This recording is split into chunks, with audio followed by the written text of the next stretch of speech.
All right, next up, we're going to do some calculations involving acids and bases. For our first lesson on that today, we'll focus on strong acids and strong bases.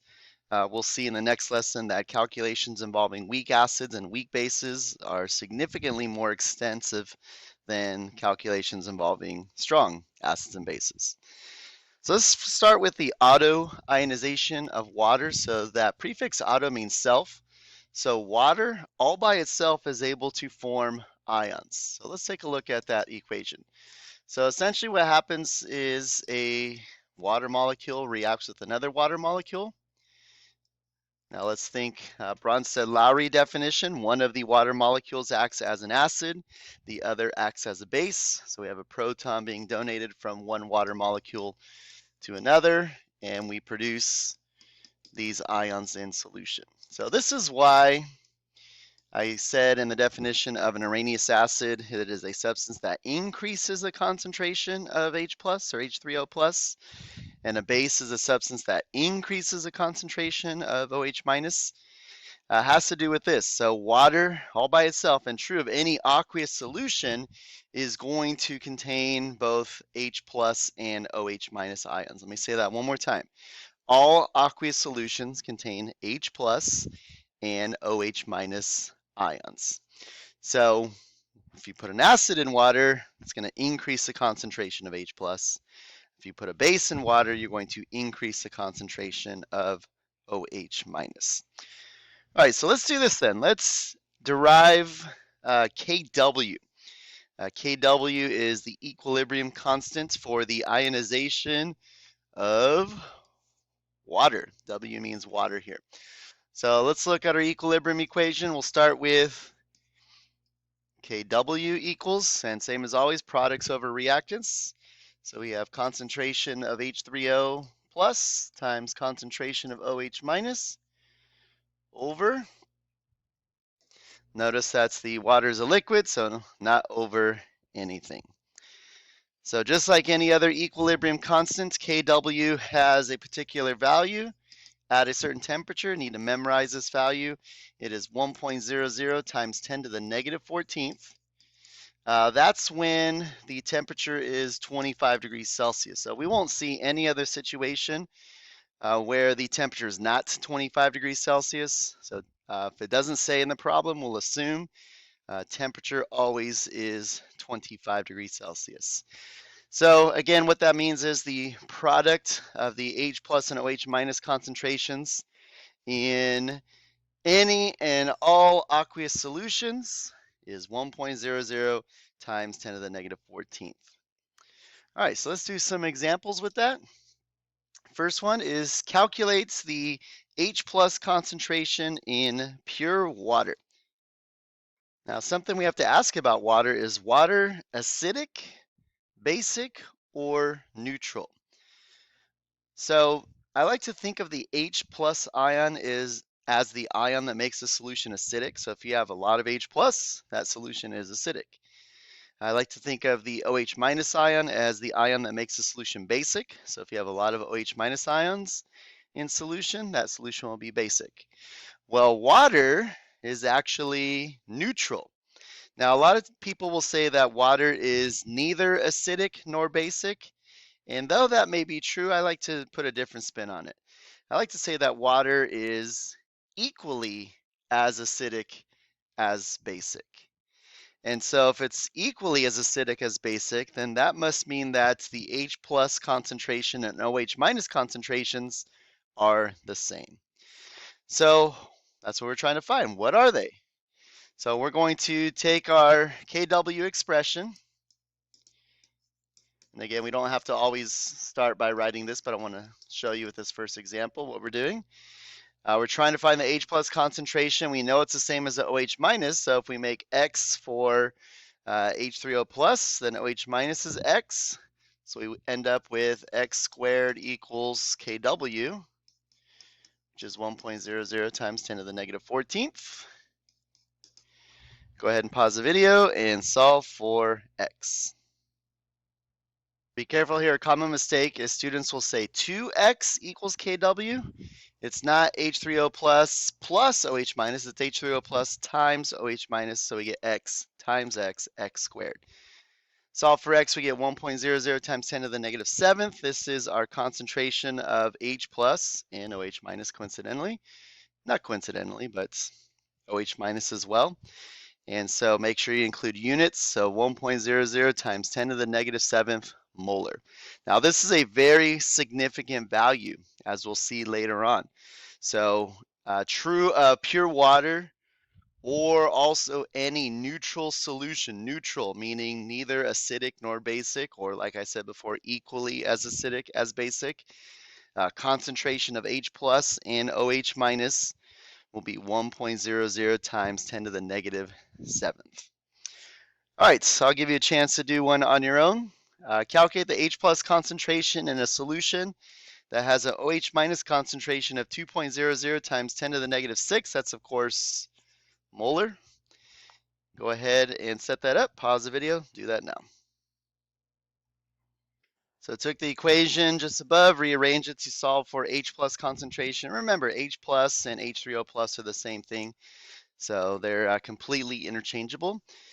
And I get Kw divided by concentration of OH minus. In fact, this is how it always works. Given the concentration of one, by one I mean either H plus or H minus, you can find the other by taking Kw divided by the one that you know. So Kw divided by concentration of OH minus will give us concentration of H plus, 5.00 times 10 to the negative 9th molar. Now, question for you, is this solution acidic, basic, or neutral? Well, look at the concentration of H plus. How does that compare to this? Now be careful, 10 to the negative 9th is smaller than 10 to the negative 7th. So that means that this solution is basic. Or we can look at the OH minus concentration. We see 10 to the negative 6 for OH minus concentration, which is bigger than 10 to the negative 7th. So there's more OH minus in this solution than in a neutral solution. So once again, this solution is basic. All right, let's try a little different problem. This time 4.00 grams of sodium hydroxide. What is sodium hydroxide? An acid, a base, a salt. Sodium hydroxide is a base. Moreover, it is a strong base. There's consequences for this, as we'll see in just a second. So 4.00 grams of sodium hydroxide are dissolved in enough water to make 1.50 liters of solution. Our first step is to calculate the concentration of OH minus. All right, let's start with this. Let's start with the balanced dissociation equation. So remember, this is a base, a strong base. They are ionic compounds, all of them. And so when we put it in water, it will dissociate into Na plus and OH minus ions. What we're looking for here is a ratio of the sodium hydroxide to OH minus concentration. We see that it is 1 to 1. So let's calculate the concentration of OH minus. So we're going to take our grams of sodium hydroxide and convert that to moles. I'm actually going to show this with some pretty complete work here this time. I'm not going to make any assumptions. So molar mass of sodium hydroxide, 40.0 grams per mole. Let's cancel grams of sodium hydroxide. And then we can use our balanced dissociation equation to get the ratio of hydroxide to sodium hydroxide. Once again, that is a 1 to 1 ratio. True of all group 1 hydroxides or group 2 hydroxides. This is not true. So at this point, that would give us the moles of hydroxide. And we're going to take that and divide it by the total volume. So you can do this into 2 steps if you want. Break it up into 2 steps or just do it all in one shot.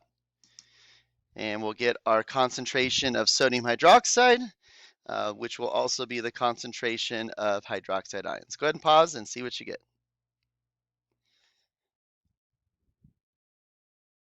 All right, so we should get 0.0667 molar for our hydroxide ion concentration.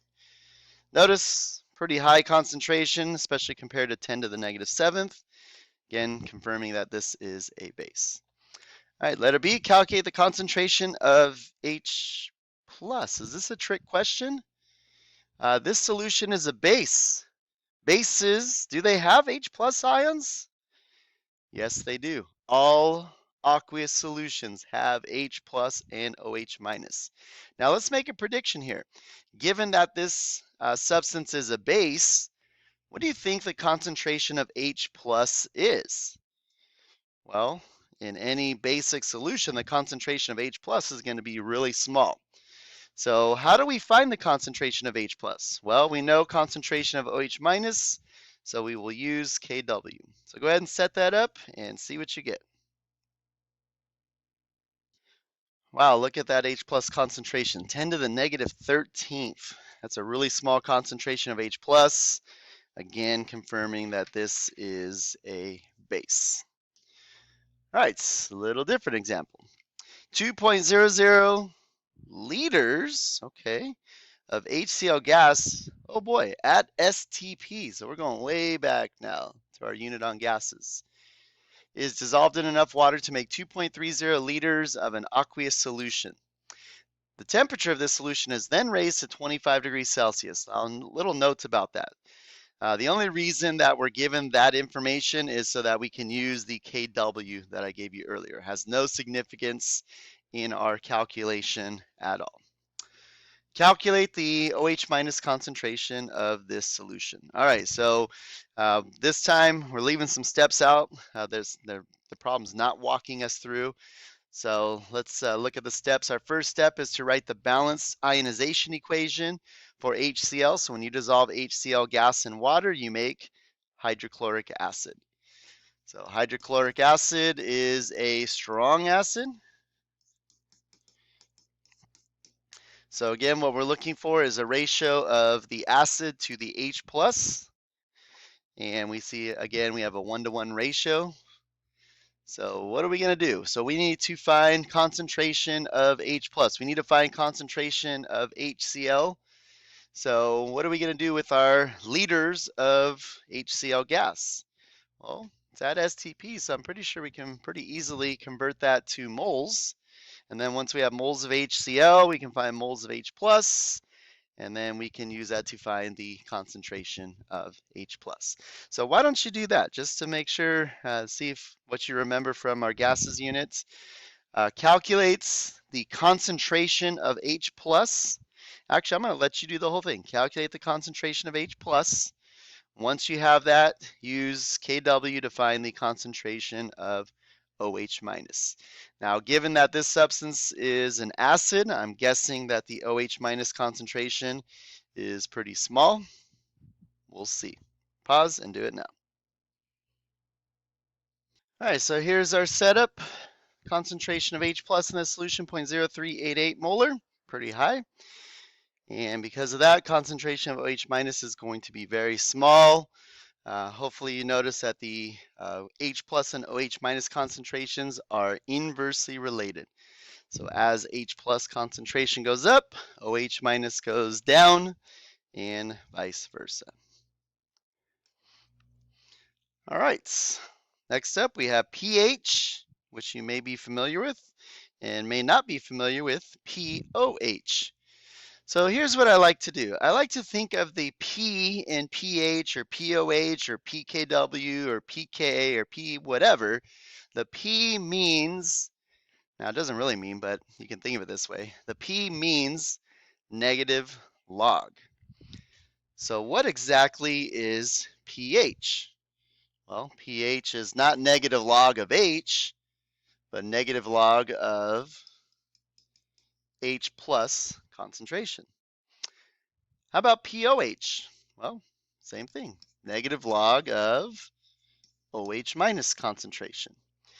Now, what is the purpose of pH and POH? We can use the pH to quickly determine if a solution is acidic, basic, or neutral. Now, we don't need the pH to do that. We saw that on our last examples, but it just makes it a lot easier way of determining if a solution is acidic, basic, or neutral.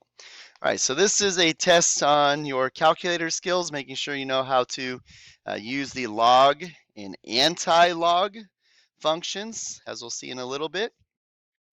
So on some of your calculators, you need to press log first and then the number.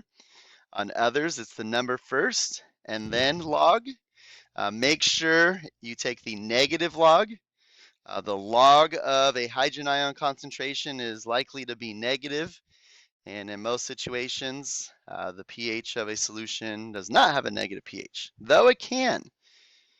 Some students have the misconception that pH ranges from 0 to 14. That is not true. Some concentrated solutions of acids can have a pH of less than 0. Likewise, concentrated solutions of bases can have a pH of greater than 14. And we'll talk more about the actual pH scale in just a bit. All right, go ahead and, actually no, I'll do this for you so you can see what I'm looking for. Quite simply, we just need to take the negative log, whoops, put a negative there, negative log of this number. So that's the work I'm looking for. Go ahead and pause the video and see what you get. And we should get 2.876. Now, a little notes about significant figures. We have 3 sig figs in our concentration. And how it works with logs is the number to the left of the decimal, that's our power of 10 basically. And then the numbers to the right of the decimal are our significant figures. So if the concentration has 3 sig figs, our pH or POH will have 3 digits after the decimal. So 2.876. All right, how about going backwards? This time we're given the pH. And so we're going to exactly do the reverse. So we're going to take the anti-log, which is the 10 to the x button on your calculator, which is probably the second function of the log button. We're going to take the anti-log of not 3.44. In fact, do me a favor. Pause the video, take the anti-log of 3.44 and see what you get. Pause now. So what did you get? Probably a really big number. Does that make sense for the H plus concentration in solution? I don't think so. So it's not the anti-log of the pH, but it's actually the anti-log of the negative pH. So we're going to do 10 to the negative 3.44. Go ahead and try that out and make sure you have the correct number of significant figures in your concentration. Do that now. All right, so we have 2 digits after the decimal in our pH, so our concentration will have 2 sig figs. We get 3.6 times 10 to the negative 4th. All right, let's try another. Calculate the POH of pure water. To find the POH, we need the concentration of OH minus. We talked about this earlier in the notes. So go ahead and set that up. Pause now. Recall that the H plus and OH minus concentration of pure water is the same, being 1.00 times 10 to the negative 7th molar. Negative log that to get the POH of 7.000. All right, previous problem earlier, we calculated the H plus and OH minus concentrations of the HCl solution. That was 0.0388 molar for the H plus concentration and 2.58 times 10 to the negative 13th for the OH minus. Go ahead and use those to calculate pH and POH. Go ahead and pause and do that now. All right, so here's what we got for the pH and POH. Notice anything about the pH and POH? We'll talk more later about the relationship between the two. All right, so acidic, basic, and neutral solutions, kind of already talked about this. Let's use pH this time. So a solution that has a pH that is equal to 7 is considered to be neutral. Any solution that has a pH of less than 7 is acidic, and any solution with a pH of greater than 7 is basic. Now, it should be noted that the pOH scale is the opposite. Still, 7 is neutral, but pOH less than 7 is basic. pOH greater than 7 is acidic. Take a look at figure 24.4 on page 607. We see the pH scale and some common household and other substances and where they fit on the pH scale. So may be surprised to see some of the things on there that maybe you didn't know were acidic, or some of the things that you didn't know were basic. All right, next step. Hopefully, or maybe you saw this. The sum of the pH and pOH for a solution is equal to something called pKw. So let me write out that equation. pH plus pOH equals pKw. So what the heck is pKw? Well, take the negative log of Kw. Kw being 1.00 times 10 to the negative 14th. So that means pKw has a value of 14 point, and we'll go 0, 0, 0 to be consistent with our significant figures. So try this one out. What is the pH of a solution that has an OH minus concentration of 3.22 times 10 to the negative third molar? And so what's implied here, there's a couple different ways you can do this, but what I want you to do this time is use the OH minus concentration to find the pOH. And then once you know the pOH, you can use that to find the pH. Go ahead and pause and do that now.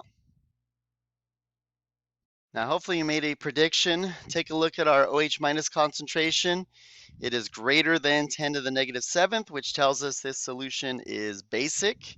And if this solution is basic, it should have a pH of greater than 7. Now, be careful. Some people might leave that as their answer. That is not the pH. When you take the negative log of OH minus, you get pOH. To find the pH, simply subtract that from pKw. And in this case, we get 11.508. All right, that concludes this lesson. Like I said again, next time we'll do calculations with weak acids and weak bases. Thanks for watching.